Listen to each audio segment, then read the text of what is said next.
प्रकृति कोई एक उपभोग की वस्तु नहीं, बल्कि ईश्वर का साक्षात आशीर्वाद है। ऋग्वेद में कहा गया है, सूर्य जगत की आत्मा है और समस्त ऊर्जा का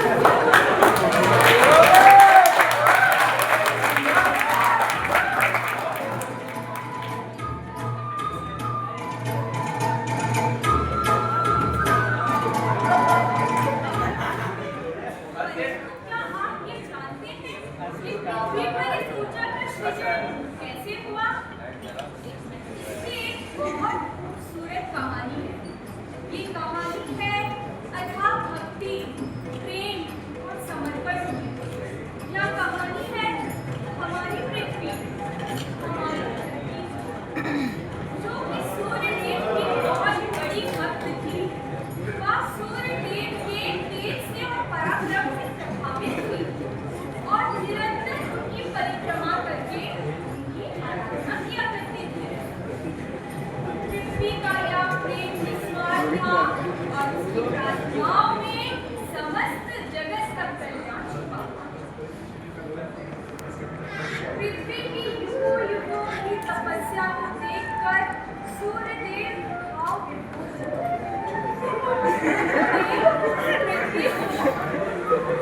की भक्ति को स्वीकार किया और आशीर्वाद के रूप में जीवन का अनमोल वरदान प्रदान किया।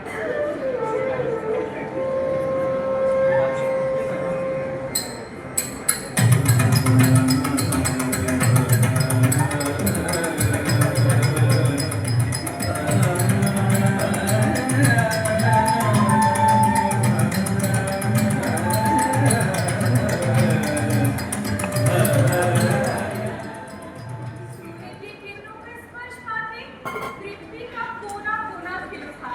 सूर्यदेव के आशीर्वाद और प्रेम का ही परिणाम था यह प्रकृति, यह जीवन।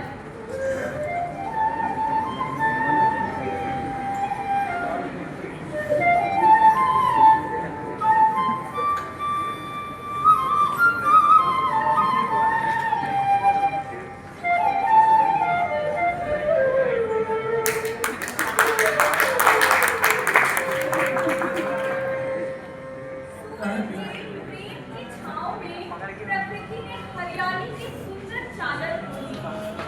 मनुष्य और प्रकृति के बीच ऐसा तालमेल ही हमारे अस्तित्व का आधार था।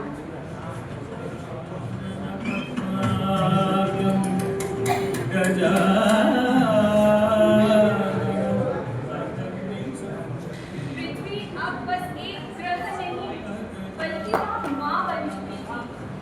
एक ऐसी माँ जो अपने संतानों के बीच कोई भेदभाव नहीं करती थी और उन्हें अपनी संपदा सौंप रही थी। तुम्हारी इस कोमल वृत्ति ने मेरे आंचल को अनाप से भर दिया। तुम्हारी जय मैया, तुम्हारी शीतल नदियों से हमारी प्यास बुझती है। तुम्हारी गोद में हम सदा सुरक्षित हैं।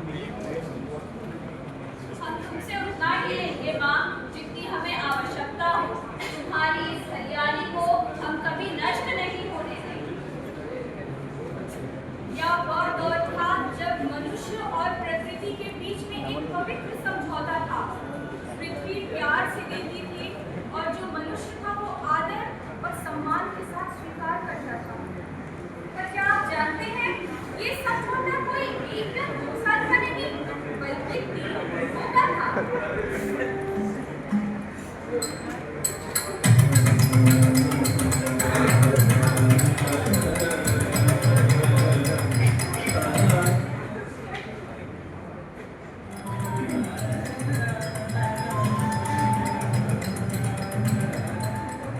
और इसके गवाह बने वो अष्ट चिरंजीवी, जिन्होंने प्रकृति और धर्म के इस संतुलन को साक्षी रूप से देखा। तो आइए देखते हैं समय के उस चक्र को घूमते हुए एक बार फिर से। सतयुग में आए महर्षि मार्कंडेय, त्रेतायुग में आए महावीर हनुमान, राजा विभीषण,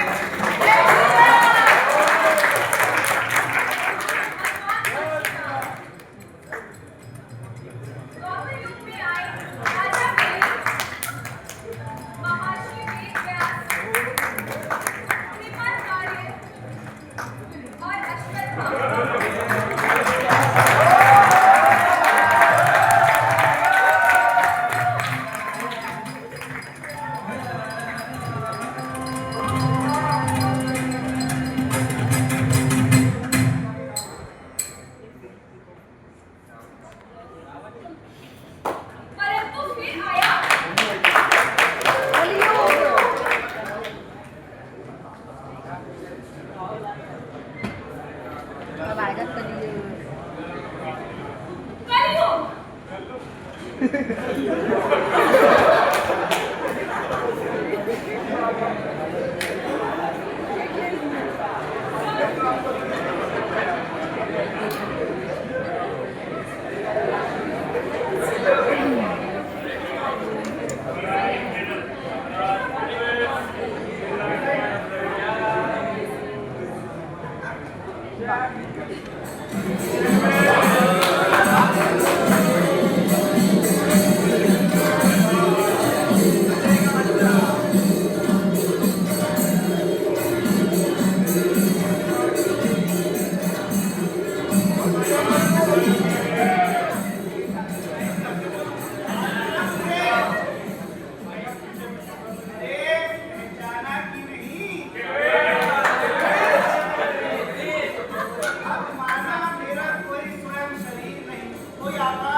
अब आ गए हो तो सुनो। 3 युगों तक इस पृथ्वी ने अपने मन की करी, अब मेरे मन की बारी। स्वयं कुछ नहीं कर सकता, इसमें तुम लोगों ने सहायता बहुत करी है। अब ये जो सूर्य प्रभु ने वस्त्र दिए हैं ना पृथ्वी को, हरे रंग के, मुझे बड़ी घृणा है, अच्छे नहीं लगते। उन सबको हटा, वो भी खुद से नहीं, तुम्हारी सहायता से मुझे पृथ्वी को उसी रूप में देखना है जो वो वरदान से पहले थी। अरे उसके बाद मुझे पृथ्वी को अपनी इस आग में तड़पाना तो है।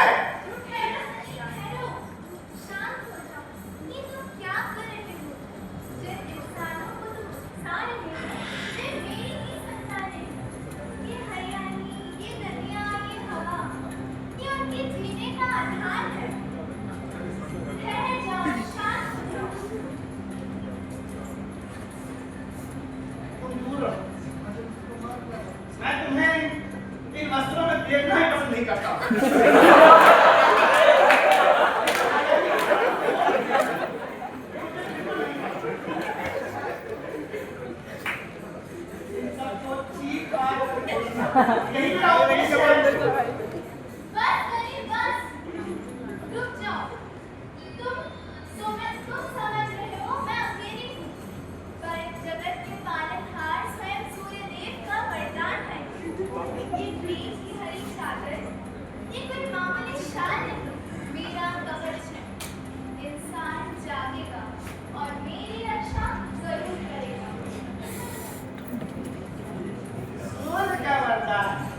और ये इंसान, अरे मूर्ख, इस कलयुग में आते ही मेरे 3 परम मित्र बने, वो भी तुम्हारी ही संतानें। मिलना चाहोगी उनसे? आओ मिलवाता हूँ। अरे मेरे पहले मित्र,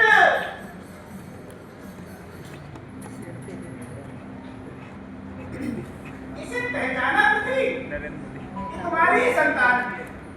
आज ये इस पूरे जगत की सरकारों का प्रतिनिधित्व कर रही है। सुनो ये क्या कहती है। भाइयों और बहनों, आज हम विकास के युग में प्रवेश कर चुके हैं। हमें नए उद्योग चाहिए, नई फैक्ट्रियां और बेहतर सड़कें चाहिए। हमें रोजगार के नए अवसर चाहिए। हमें विकास के लिए भूमि और संसाधनों की आवश्यकता होती है। इसीलिए हमें खनन और औद्योगिक परियोजनाओं को सही मात्रा में बढ़ावा देना होगा।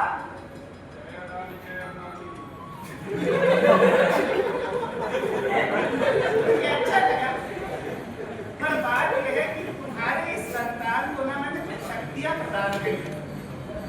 ये सत्ता, कुर्सी और वोटों के लालच में ना अंधा हो गया। अब इसे पृथ्वी वैसे ही दिखती है जैसे मैं चाहता हूँ।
लालच। अब इसके सीने में हृदय नहीं, कैलकुलेटर है। Business, it's all about business. मुझे कोई फर्क नहीं पड़ता इन पेड़ पौधों, पर्यावरण और नदियों से।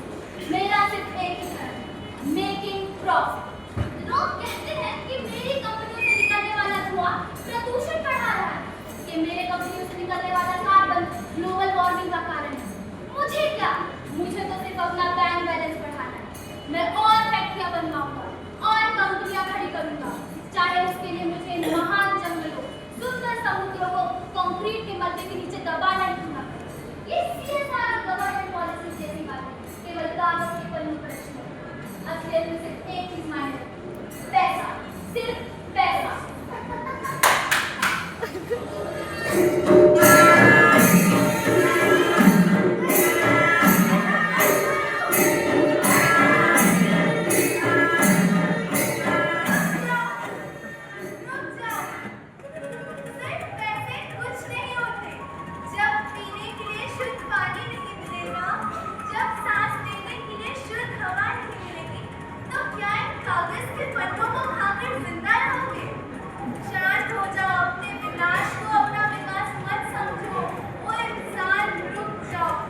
अरे सो रहा है वो इंसान। तुम अपनी हालत देखो पृथ्वी, दो मित्र और ये हालत। रवि तो सबसे बड़ा हथियार बचा है। आओ तुम्हें मेरे तीसरे मित्र से मिलो, आ जाओ।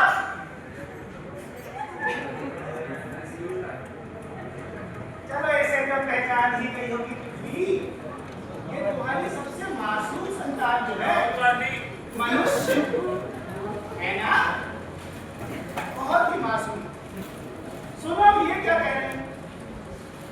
दोस्तों, हम अक्सर सोचते हैं कि पर्यावरण की रक्षा करने का काम सरकारों, बड़े बड़े उद्योगपतियों, वैज्ञानिकों या बड़े बड़े संगठनों का है, मगर नहीं, ये इस पृथ्वी पर रह रहे हर एक व्यक्ति की जिम्मेदारी है कि वो पर्यावरण की रक्षा करे। हमें ये बात याद रखनी होगी कि प्रकृति हमारे पूर्वजों की विरासत नहीं, बल्कि आने वाली पीढ़ी की अमानत है। और इंसान होने के नाते हमें ये समझना होगा कि हमें पानी बचाना है, बिजली बचाना है और अपने पर्यावरण को स्वच्छ रखना है। सुन के बड़ा अच्छा लगा।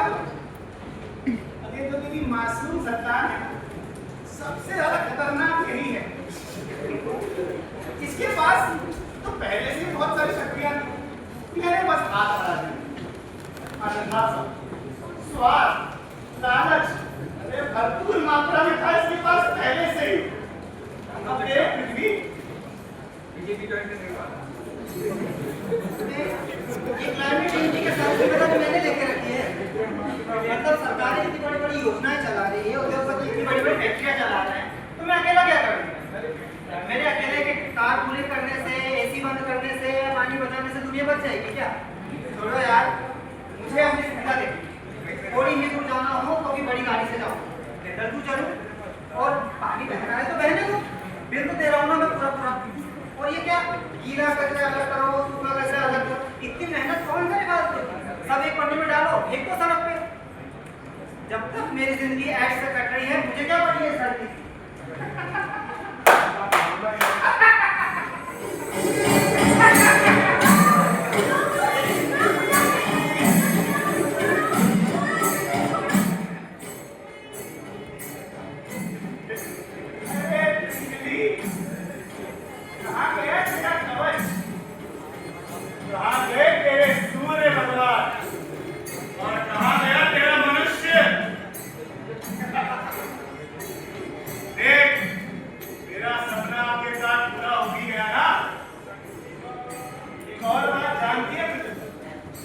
ये जो बदलाव तेरे भीतर इस युग में आ रहे हैं ना, भूस्खलन, ज्वालामुखी, भूकंप, सूखा, बाढ़, ये सब तेरी गलती नहीं है। अरे तुझे इस मनुष्य ने ही मजबूर किया। देखा सत्युग के बाद ये आखिरी है, इसके बाद तू भी नहीं है। जानती है जब शुरुआत में आया तो मेरे पास भी कष्ट था, थोड़ा कमजोर था खास बात वो था पर कोई मानता नहीं। जब माने तो देखना नहीं, जब देखे तो उसके बारे में कुछ करना नहीं। जानती है उसका आज की भाषा में उसे क्लाइमेट चेंज कहते हैं। बस अब मेरा सपना पूरा। अब तू सिर्फ मेरी अपनी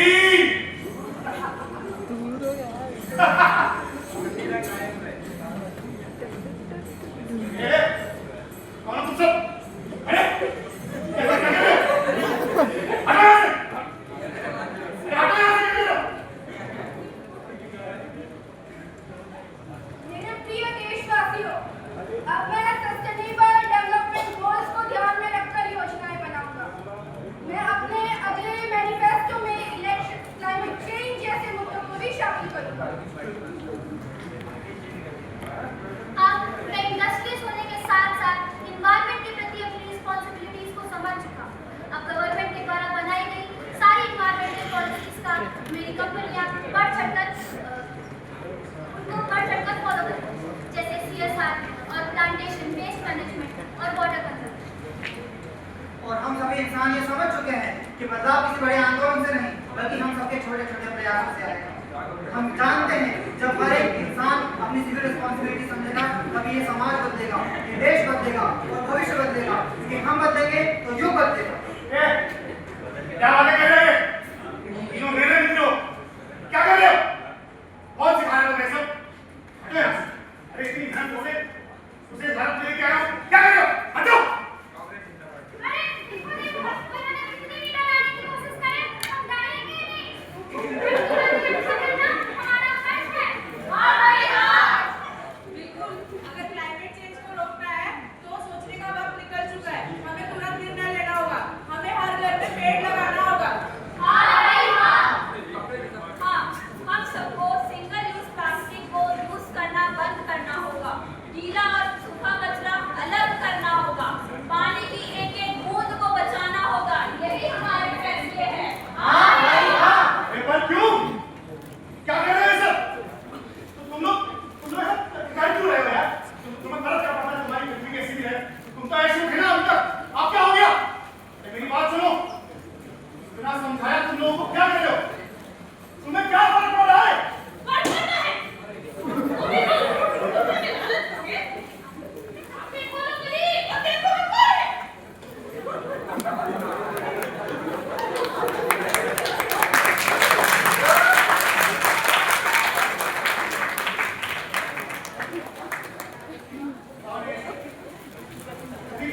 कौन थे सब?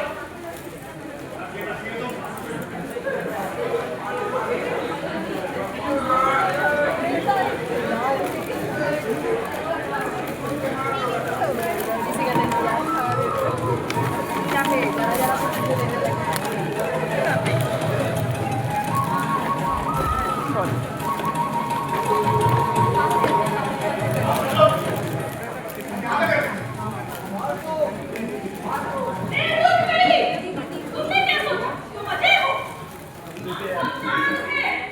क्योंकि इस कार्यक्रम में हम भगवान पति या धर्म पर ध्यान देते हैं। सोच कैसे लिया कि शामिल है? ये सच है। मेरा आंगन हर इंसान में लालच ढूंढते रहता है।